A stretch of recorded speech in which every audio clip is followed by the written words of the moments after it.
Thank you. Commonwealth versus Nolin. Thank you.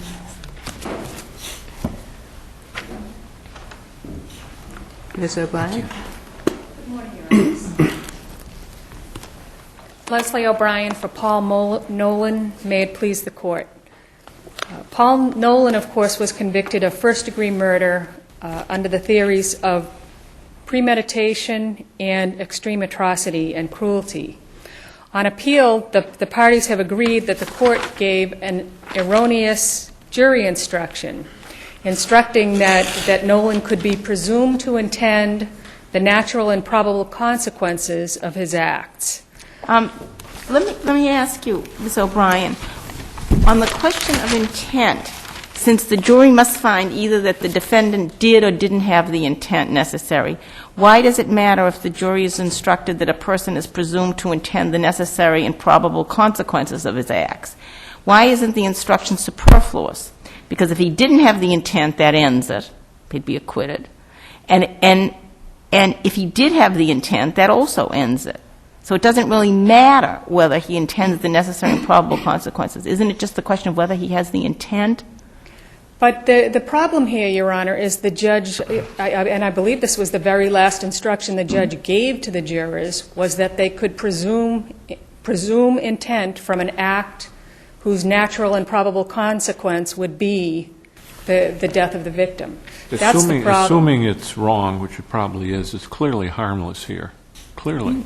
Well, Your Honor, of course, the defendant's argument is that it's not harmless. Well, how can it not be harmless? It goes to intent and malice, and whoever committed this crime, which he says he didn't do, so the major issue at trial was identity, but whoever committed the crime clearly intended to kill the victim. Well, he was brutalized beyond belief. Well, that's not exactly clear either, Your Honor. The testimony of the experts who testified here was very restrained. And although there was this knife wound to the head, the single knife wound, which both experts opined was not necessarily fatal, the other injuries... punctured the cranium, penetrated his skull. Yes. Half-inch fragment knife blade was embedded in the skull. 6 separate fractures to the face, so on. And which the experts both said were not necessarily... fatal? No, were not necessarily inflicted before death. They called these perimortem injuries, which would have been inflicted within 30 minutes of death, was the opinion that was given, leading to the possibility, which defense counsel attempted to develop through his cross-examination, that the compression injuries occurred through burial. Through burial after death. I know there's been a suggestion raised of late that the victim may have been buried alive. That's in the prosecution's brief.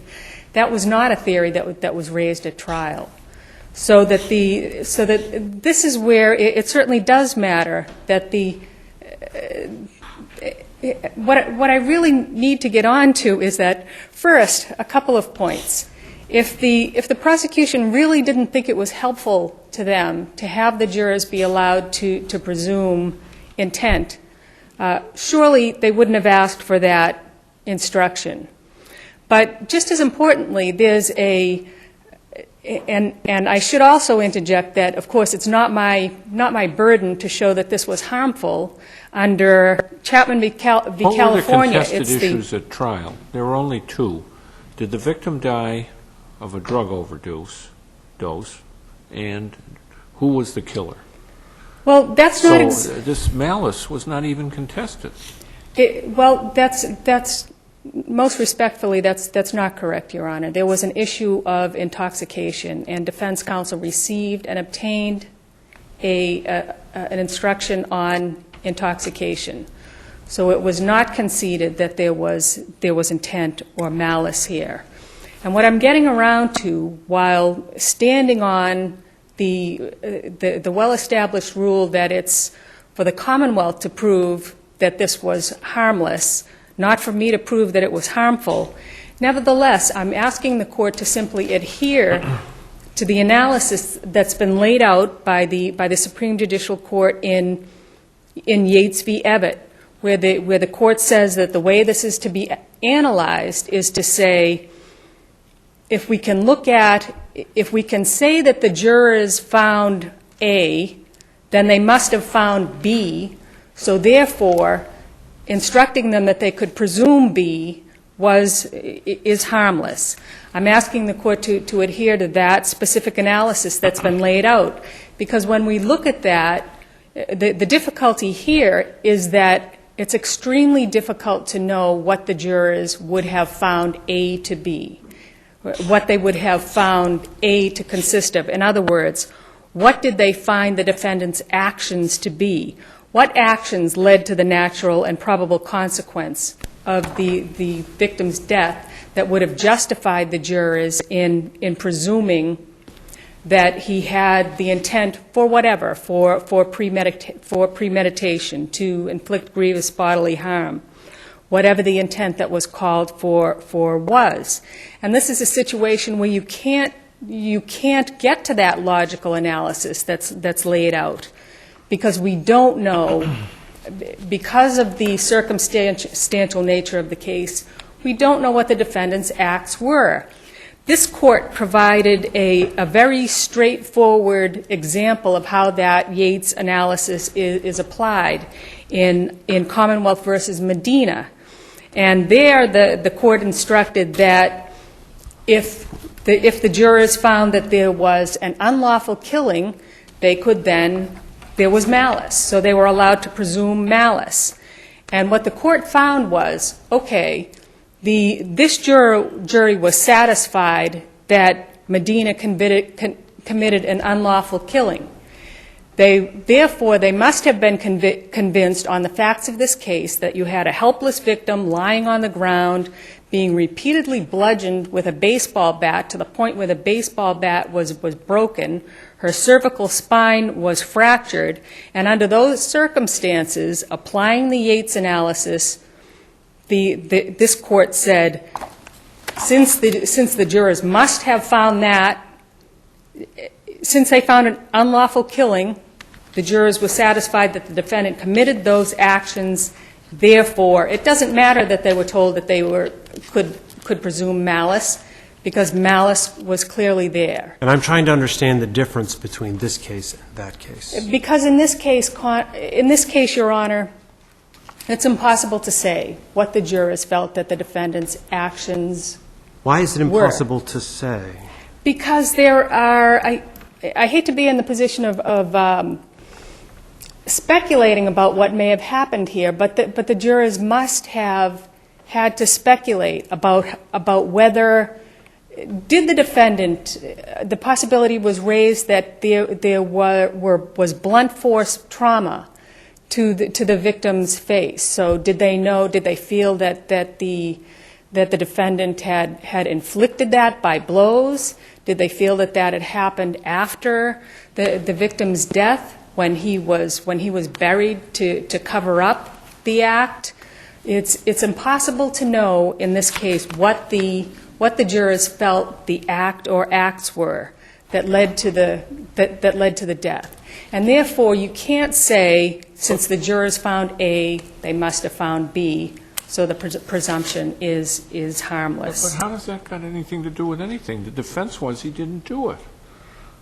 But he conceded that whoever did this. So I need to come back to the fact that defense counsel, that the defendant reserved, he didn't, that was the main defense. I have to concede that. But he also asked for and received an instruction on intoxication. And the point of an instruction on intoxication is the focus of that is whether the defendant had the necessary intent.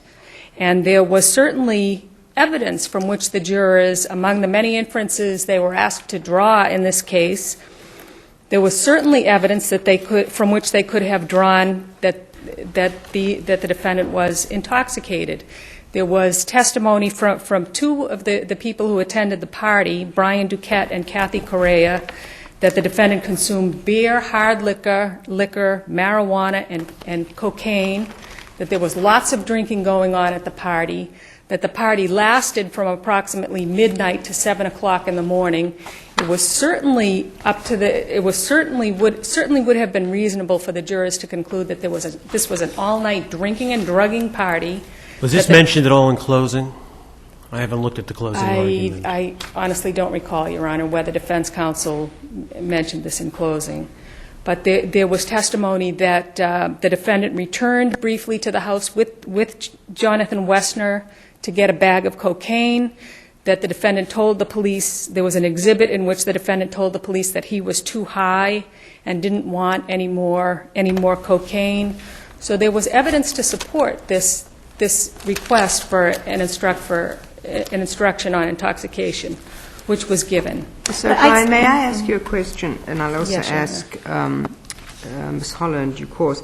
In the Commonwealth's brief, there's a statement that the defense, on this issue, Yes. as to why intent wasn't an issue, was that the defense conceded that if the jury found an unlawful death, a conviction of murder in the first degree would be warranted if the proper person were prosecuted.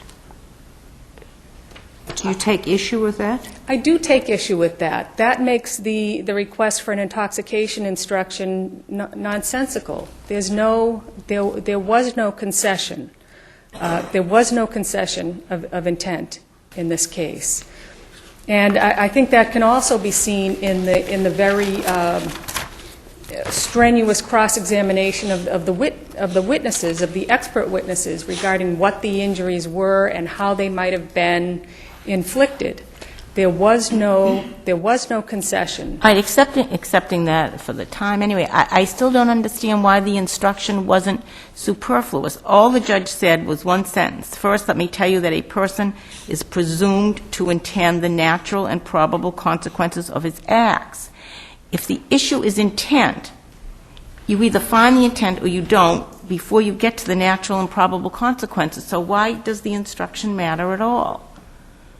Well, if you found the intent, you have the intent, and you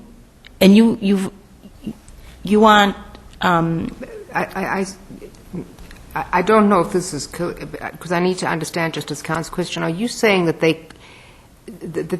you cannot assume that they found intent because they had been given an opportunity to, quote, find intent by presuming intent? Yes, to jump to intent.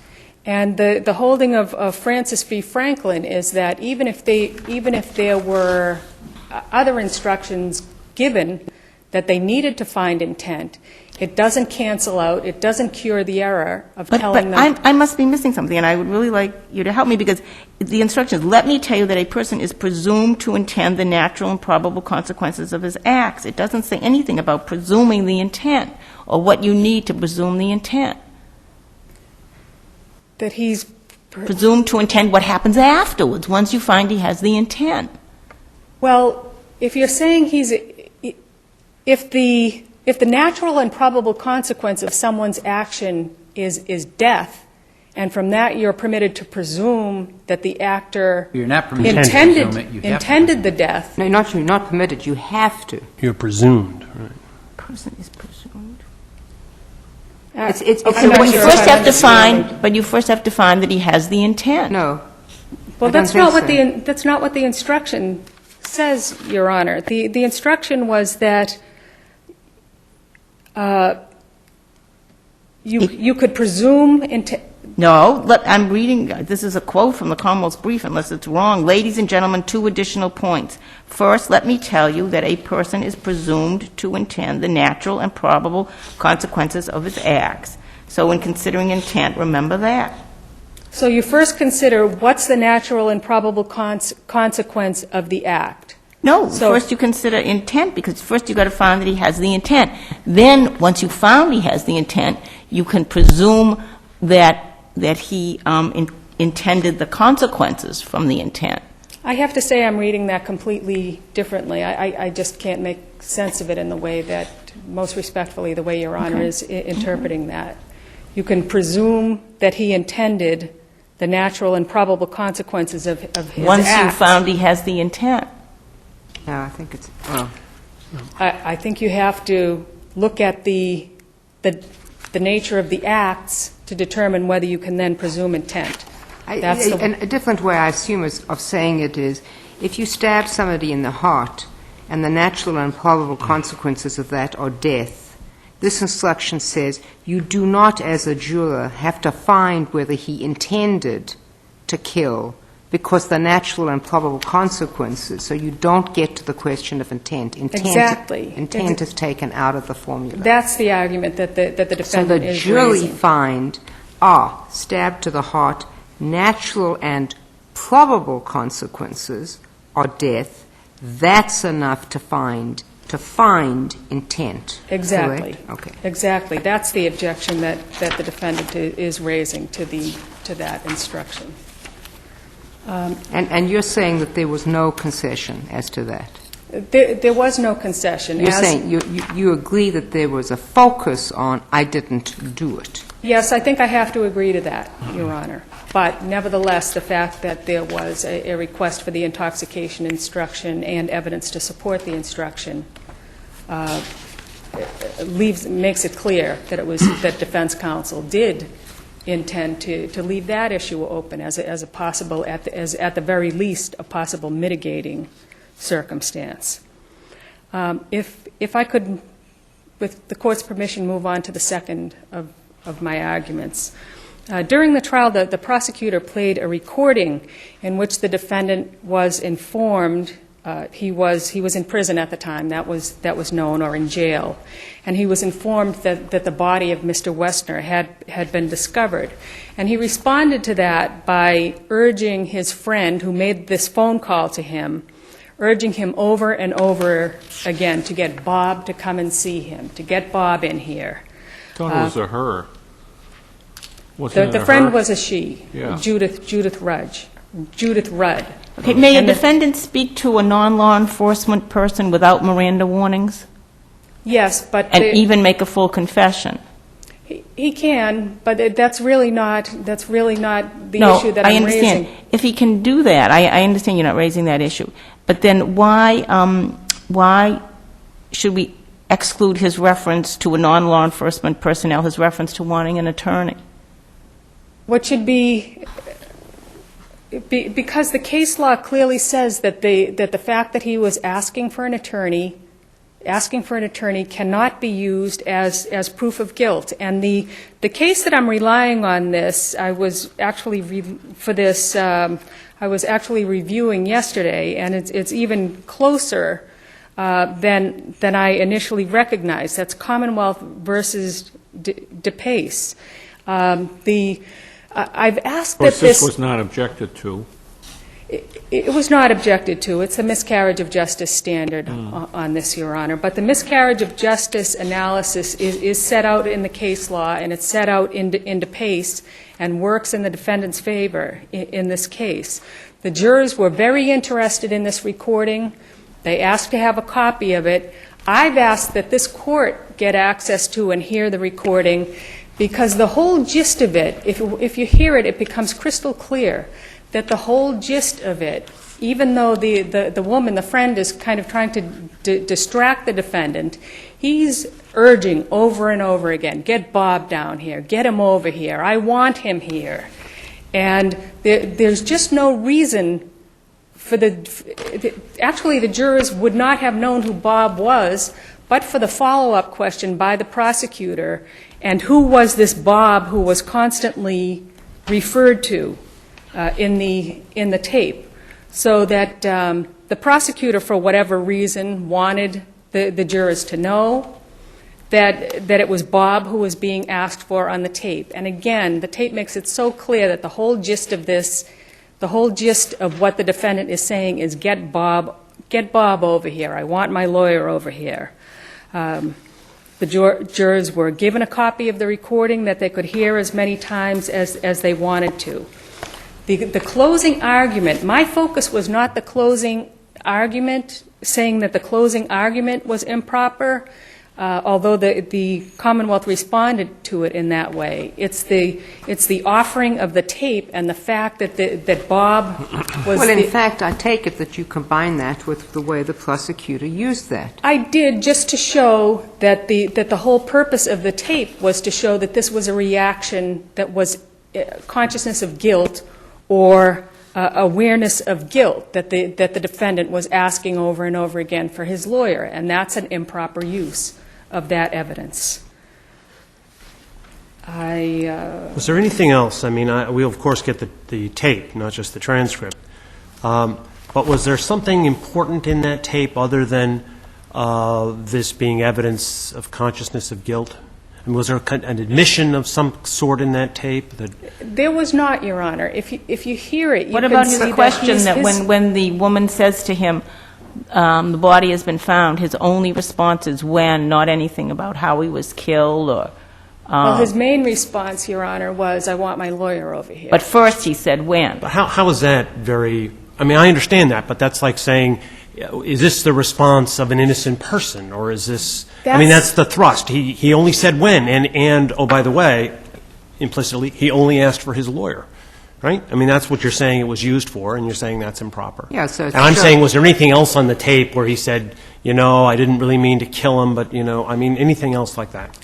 No, there's nothing along those lines. There's nothing like that. The only possible... I'm sorry, go ahead. The only possible purpose for offering the tape would be to show behavior or statements inconsistent with innocence. Well, in the context of other things that were going on, was it offered to explain, or could it have been used to offer to explain why the defendant stopped talking? No. It was a conversation with a friend, so there was no such justification. The prosecutor is using it to say... Consciousness of guilt. He didn't ask other questions, but what the jury heard was he's asking for his lawyer, he's asking for his lawyer, i.e. you wouldn't be asking for your lawyer unless you were guilty, and that's exactly what's prohibited, correct?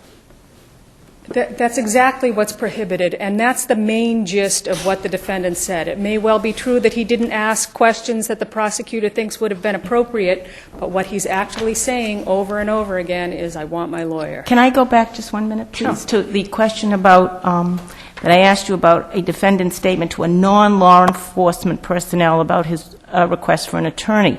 You referred me to DePace. I've just had an opportunity to reread DePace, and DePace is talking about a post-arrest, post-Miranda decision to request an attorney made to law enforcement personnel.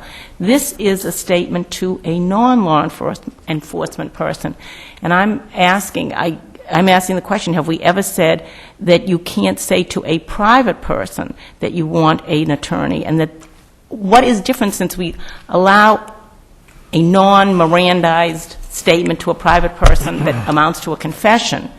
Why shouldn't we allow a non-Mirandized statement to a private person that is a request for an attorney? I do believe that I cited a case that answers that better, but I can't think of what that addresses that question better. I can't think of what it was right now, Your Honor, but I will submit with the Court's permission a letter on that. Thank you, Ms. O'Brien. Ms. Holler? Thank you, Your Honors. Good morning, Your Honors. May it please the Court, Julia Holler on behalf of the Commonwealth. Start with the second issue, I guess, since we're already there. The question of whether the defendant was asking for his lawyer or not, it was not the primary focus, and this whole issue is on the focus. Well, why did the Commonwealth have to ask who was Bob? What did that benefit the Commonwealth? Just completeness of what's going on. Just completeness, but if you're asking for a lawyer... Right. But in the context of the rest of the testimony as well, the defendant himself testifies that when he's talking to the initial officer when they're back at the house looking for the cell phone, he says to the police officer, should I have a lawyer here? You guys are accusing me of things. And so he brings it up in his own testimony. And then he later testifies that, oh, yes, I'm being persecuted here. And that was all part of the defense of, you settled on me, I'm being persecuted. But was the defendant's testimony after the testimony of Judith Rudd? Yes. So that it was the Commonwealth who first introduced this issue of an attorney. And It was so unnecessary, the question. What you supposedly wanted from the statement was that all he said was when, in response to the statement that the body's been found. So it was totally gratuitous to decide. What is it? It makes no difference to the inculpatory nature of the when question, if But there is such. Rudd had testified already that, I mean, they knew he was in jail. They knew he had a lawyer. They didn't know that Bob was the lawyer. But they didn't knew, know that Bob but in was- the Bob could have been context- his father. Bob could have been his Importantly, brother. When this evidence is introduced by the Commonwealth, there's no objection by There's the no defense objection, no, counsel. no. So why are we blaming the prosecutor for this? Then the defense counsel argues in his final argument that, don't draw any inferences from the fact that he just said when. So then the prosecutor Right. gets up and argues you can take conscious of guilt for that, and doesn't argue, as I understand it, anything about the lawyer. No, there's no argument about the lawyer, and So how, it's clear in the name throughout. of heavens, can there be a miscarriage of justice here? There isn't any. And what through the whole testimony, the jury's aware that he has a lawyer, that he's not talking to the police, because the prosecutor asked him, why didn't you tell the police about this whole Shermer episode? When the defendant testifies, he said, no, it wasn't me that was the last one with the victim, it was this Sean Shermer. And the prosecutor says, well, why didn't you tell the police that? And he says, oh, my lawyer told me not to talk to the police. So it doesn't mean anything in the context of what he's... Furthermore, there was evidence, was there not, that as soon as the Falmouth police talked to him, he retained a lawyer? Yes, that comes out as well. So the jury knew that he had a lawyer Right, long, they knew long he had a before lawyer. this phone conversation. And they also, the whole fact is that his I argument don't think was... the claim here, Ms. Holler, is whether or not the jury knew that he had a lawyer. The question is, we agree that the jury Right. found this an important tape. They asked to have it played, correct? They asked to have it played during their deliberation. But And what the jury now know is he's going along, gets a lawyer, he doesn't tell the police various things because his lawyer tells him, and then they find the body. And if I understand Ms. O'Brien, there's almost a panic. Just get Bob over here. Well, what about just get Bob over here? Well, who's Bob? The lawyer. Just get my lawyer. We've just found the body. Just get my lawyer Right, but over here. you can't, with all due respect, you can't just focus on that one statement, because the context then comes out. We have to talk about what this means in terms of the defense. And that's what Rudd says. Rudd says, well, and she was the participant. She says, well, we knew they were going to find something eventually alive or dead. And it's just as easily inferable that this changes everything. Now I need to talk to my lawyer because it changes everything. Not because I'm guilty and I don't want to talk to anybody. And that's what distinguishes this. There's no, I'm not going to talk to you, I want my lawyer. This is not an invocation of the right to counsel. Could I just follow up on Justice Cowan's question? There's no law enforcement. There's no government involved here. No. There's no agent. There's nobody here except private parties. Right. Do we have to even worry about the kinds of concerns that we might have?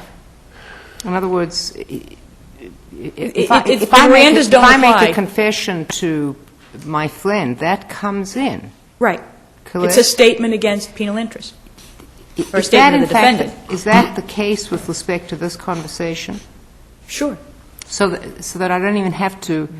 Although it's irrelevant, although the request for a lawyer is irrelevant, but there was no objection on, Right, there was certainly no not on objection relevance to the grounds, so. Let me put it this way. Had there been an objection, what would have been the basis for upholding the objection, if any? The only thing I could see is if there had been an objection, then perhaps if the defendant had requested, there could have maybe been some sort of curative as to you're not to... Let me put it slightly different. Oh, the basis of the objection, Would it have been Edwards versus Arizona? but he's not invoking his right to counsel. that's not the basis No, of the he's not invoking his right The to only counsel. time there would have been trouble is if the prosecutor had argued in closing to the jury, now look, in that conversation, he kept You heard him asking ask for about his lawyer. lawyer. Right. But he But didn't why? argue But that. why? Let me just ask you on that. So, objection. Who was Bob? Objection. Grounds of objection. It's his lawyer. So what? Overruled. Overruled. Right. The only basis, it would seem to me, for the objection would be relevance. Okay. It would be And then the totally prosecutor says, excuse me, it's very relevant. This is a private conversation. the body's just been found, he heard that, and he wants to talk to his lawyer. That's very relevant to consciousness of guilt. This is a private conversation. But the relevance point that the prosecutor and No, I he only understand mentions that. on. I understand that. But And I let's think that- assume I go to substantial likelihood, okay? I don't even know whether this doesn't come in, even if the prosecutor had used it for that purpose. There's I mean, no I look at substan- Ms. O'Brien's case, and I'm not asking Ms. O'Brien to remember cases. I never remember the names of cases. But There's no government entity here. There's no invocation of a right to remain silent. There's no inference that the jury can draw from this saying, I'm not going to talk to you, I want my they can lawyer. draw an influence. It's the when comment. And they probably did. It's the when, and that's what the prosecutor focuses on. And I think that if you look at the whole context of the tape, for the sake of, it's fairly, that's not the only part of it, is they're saying, who's Bob? Well, let's identify all the players here. We've got Judith Rudd, we've got the defendant, he's asking for somebody, this is the conversation. It's not, it's the focus, and I cite that, the cases that talk about this, it's the focus of what's gone on. I've asked for Bob comes in the context of the whole argument of just getting the whole thing out there. But then the prosecutor in his closing says, just, what does he say? He says, when? And he argues that all on, because he knew all the other stuff. There's never any more touching upon counsel. It's the defendant who actually brings out that and actually uses it as a reason for why he doesn't give the police his whole story. When after he testifies, he's never told anybody else this version. Now, on the question of intent, if we could move to that for a minute. Sure. You continuously said in your brief that intent wasn't an issue, it wasn't contested, but then in the gray brief, the defendant argued that it was a contested issue, and he's argued that here today. Counsel has argued. It's not. It was. Well, I just want to know, where's the concession? I looked at your brief, there's no citation. Where's the concession? The closing argument, Your Honor. That sentence jumped out at me too, and I apologize for not getting that. But from my impression of the concession is in the closing argument. Which says what? Shermer did it. I didn't do it. Well, that's Shermer not a did concession. That's simply saying I'm focusing on identity. It's not conceding. But intent. there's no evidence of intent raised in the But normal that's not a sense. concession. A concession is I view a concession as an affirmative statement. Well, Certainly if counsel had gotten up and said, whoever did this committed first-degree murder. Right. There's no question about that. Right. But my client didn't do it. That Right. would certainly be a type And of that's- and concession, that's- but that didn't happen. It's maybe concession is a little strong word when I was writing it, but I mean, Well, my it makes focus it's is. not a little strong word. Well, the whole focus is by the time we get to The- closing, The it's issue really is it wasn't contested at trial. no. The defendant question was never identity. right.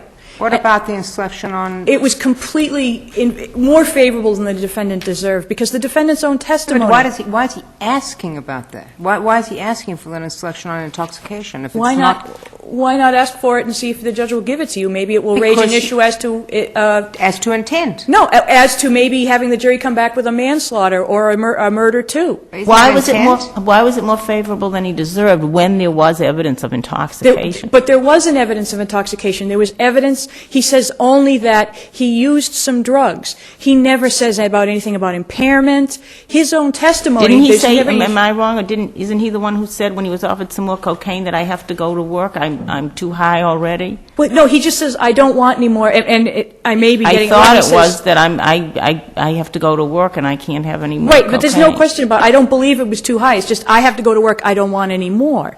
But Well, there's that's some a- indication that there's hours between when the last taking of the last cocaine was, and then this statement.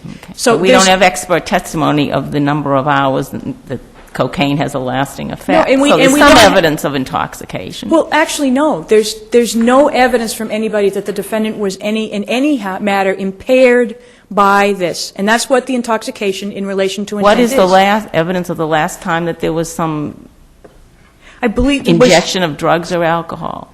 was 7 or 7:30. In the morning, and the murder was about 11 o'clock? Is that what you... Well, sometime between 9 and 11, I believe it was. Okay, that's not so far apart. But there's nobody testifies. They just say, okay, all night we've been doing this. But there's no testimony as to when anybody stops, anybody starts. They just say that the two of them are talking. They're talking about family crests and family history, and let's go look at this stuff. they were incoherent. There's no testimony they were incoherent. There's no testimony the defendant's impaired. There's no testimony that he can't. They both drive. They each drive their own vehicles around. There's no evidence that they're impaired in any way in that it would impact intent in terms of third-prong malice, first-prong malice of what a reasonable person would know. There's no evidence, and not even in the defendant's own testimony does he say he was anyhow affected by this ingestion of drugs and when it last happened. And in fact, given his own testimony, the time when he's seen is, I believe it's around 8:30, and perhaps the murder might have even been done, because there's the testimony of the woman, I can't remember her name, but she sees him come back in his own personal truck, because she's come back for her cell phone. She sees him in his personal truck. He's hiding his hands. She says he can't see his hands. He's hiding his hands. And he can't talk to her. He says, I have to go to work. I'm running late. And he gets in his own truck. And that's about 8:30. And there's no indication about any impairment. He's telling her he's going off to work. And that people are testifying that they see him driving through town.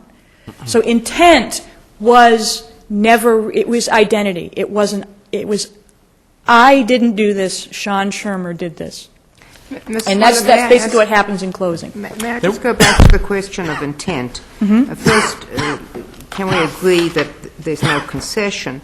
Then you say the defendant did not contest that if the jury found that the victim's death was an unlawful killing and not a drug overdose, then whomever had committed this killing acted with malice. Why does the defendant have to contest?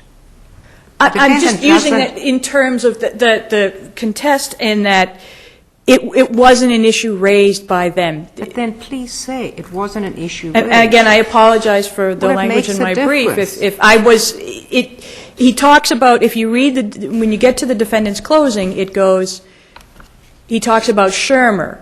And then he goes on about how it's Shermer. But then your next sentence, because the evidence did not raise an issue of justification or lack of intent, again, I don't know whether he was entitled to the instruction. By the way, did the Commonwealth object to the instruction on intoxication? No. Okay. So, again, I don't know what the instruction goes to if it doesn't go to intent.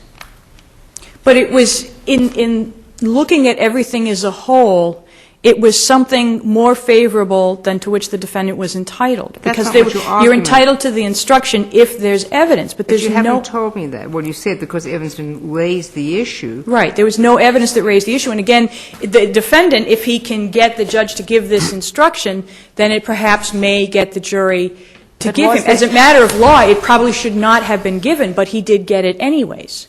But I thought you just answered Justice Kahn's question that there was evidence of intoxication. No, I didn't mean to give it. No, there was no evidence of intoxication, I said.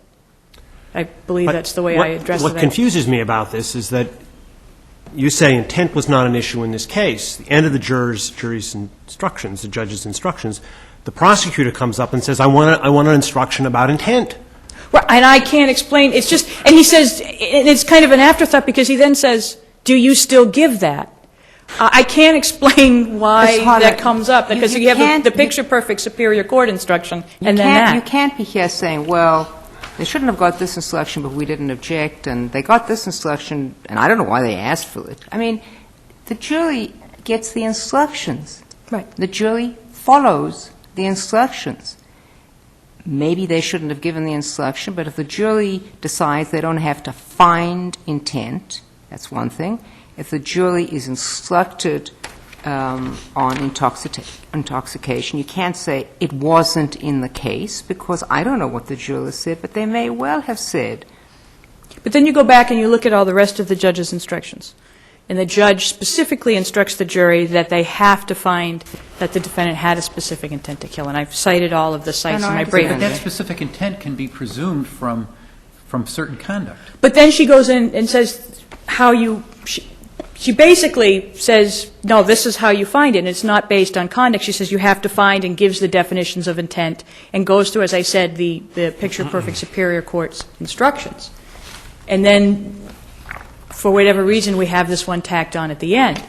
And just in looking... It's not forever, for whatever reason. Well, I'm meaning that the Just have it tacked on prosecutor... at the No, end. I'm meaning in terms of the prosecutor asking for it, because... If the prosecutor asks for it, I have to presume the Commonwealth wants it, and I look to Right, see- I'm not saying that. I'm just saying that I don't understand why he would have asked for something like The that. manner of death was clearly inflicted Absolutely. with malice, which was not contested. Right. Whoever did this drove a knife through the man's skull. And the fractures... left, pardon me? I'm sorry. Yes, and left part of the blade in the skull. Right. And it protruded in, which would have caused brain swelling. The nature of the injuries was such that there is nothing except They were malice that you can horrific. infer. And the facial fractures were such that the orbit around the eye was completely severed, and that the finding of the medical examiner was that both of these did cause the death. Well, does that matter, that the finding was that the stab wound to the skull did not cause death? No, it doesn't matter, because the medical examiner's testimony was that both together, that you can't separate them out like the defendant's trying to do, because it's doesn't matter. one act, one actor. Well, that's right, because what the cause of death was, Blunt whatever and sharp occurred force was trauma. malicious, Yes. and it eventually caused the death. The plain and strong, again, would a reasonable person, as far as the extreme atrocity and cruelty, a plain and strong likelihood that driving a knife with such force that it pierces the skull to 1/4 of an inch would cause death in a person, or that pressure or wounds or striking someone with such force that you cause 6 compound fractures on one side and 7 on the other, which was fatal. The medical examiner testified that would be fatal. The testimony was that the knife wound itself would not have been immediately fatal, but would have been fatal if unattended, and that the facial fractures were fatal. So they both were fatal in and of themselves, and then together that was the finding that they were together. Can I ask you just a minor question? On page 49, you titled Part 5, "The motion judge did not abuse her discretion." You meant the trial judge, I assume. apologize. Okay, Yes, Your Honor. I just wanted to be sure that... And I apologize for the length of the brief. When you start getting that long, things can happen. And if my language was such that I had confused Your Honors, I apologize. But it's the Commonwealth's position that identity was it. And once the defendant testified, and the defendant's whole defense is, I didn't do it, we went up, and he concocts these stories because he has to get around his lies. He freely admits that he lied to the police, that he's lying to these people. And his whole testimony, and that's what the defense attorney has to work with, is the last person with him was Sean Shermer. It wasn't me. Sean Shermer did these things, not me. And that is why intent is not the issue, and why this instruction is not something that, in a substantial likelihood, or excuse me, no, it was not. It's harmless error. I apologize, because Mr. Jubenville did vociferously object to this. Yes, it was harmless error. And if there are no further questions, I will rest on the rest of my brief. Thank you, Your Honors.